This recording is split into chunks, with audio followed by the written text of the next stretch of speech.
ఏపీలో metro rail project కు సంబంధించిన డిపిఆర్ ను శ్రీధరన్ కేంద్ర మంత్రి వెంకయ్యనాయుడు సమక్షంలో సీఎం చంద్రబాబుకు అందించారు. విశాఖలో 39, విజయవాడలో 25 కిలోమీటర్ల మేర మెట్రో రైల్ నిర్మాణం చేపట్టాలని ప్రభుత్వం నిర్ణయించింది. విజయవాడలో తొలి దశకు 13, రెండో దశలో 12 కిలోమీటర్ల మేర నిర్మాణం చేయనున్నారు.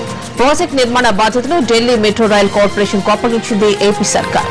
కిలోమీటర్కు 250 కోట్ల రూపాయల చొప్పున విశాఖ మెట్రోకి 9,750 కోట్లు, విజయవాడకు 6,250 కోట్ల రూపాయల వ్యయం అవుతుందని ప్రాథమికంగా అంచనా వేసింది.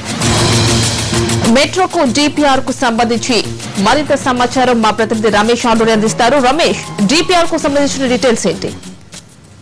ఒక 8 నెలల కాలం నుంచి కూడా మెట్రో తీసుకువచ్చే అంశంపై ఏపీ ప్రభుత్వం కసరత్తు చేస్తా ఉంది. శ్రీధరన్ సలహాదారుగా నియమించుకుని ఆయనకు ఈ బాధ్యతలు అప్పచెప్పింది. సుదీర్ఘ కసరత్తు తర్వాత విజయవాడ, విశాఖపట్నంలో మెట్రో రైలుకు సంబంధించి డీటెయిల్డ్ ప్రాజెక్ట్ రిపోర్ట్ ను ఏపీ ప్రభుత్వానికి శ్రీధరన్ కొద్దిసేపటి క్రితమే అందజేశారు. కేంద్ర మంత్రి వెంకయ్యనాయుడు సమక్షంలో ఈ రిపోర్ట్ ను అందజేశారు. మొత్తం 2 నగరాల్లో కూడా 15,000 కోట్ల రూపాయలతో ఈ ప్రాజెక్టు పట్టాలెక్కనుంది. 2018 నాటికి విజయవాడ తొలి ఫేజ్ లో ఒక రైలు పరుగులు తీయించే విధంగా ఈ నిర్మాణం ఉండాలని ఏపీ ప్రభుత్వం భావిస్తా ఉంది. దానిపై కూడా ఇప్పటికే ఆ డిపిఆర్ లో ఏ రూట్ లో ఎక్కడి నుంచి ఎక్కడి వరకు ఉండాలి, ఏ ప్రాజెక్టు ముందుగా చేపట్టాలనే దానికి సంబంధించిన సమగ్ర వివరాలను కూడా ఈ డీటెయిల్ ఆ ప్రాజెక్ట్ రిపోర్ట్ లో అందించారు. పీపీపీ పద్ధతిలోనే ఈ ప్రాజెక్ట్ కూడా చేపట్టాలని ఏపీ ప్రభుత్వం భావిస్తా ఉంది. అయితే అది ఎంతవరకు వైబుల్ అనే విషయంపై చర్చ ఇప్పుడే మొదలవుతుందని మనం చెప్పవచ్చు.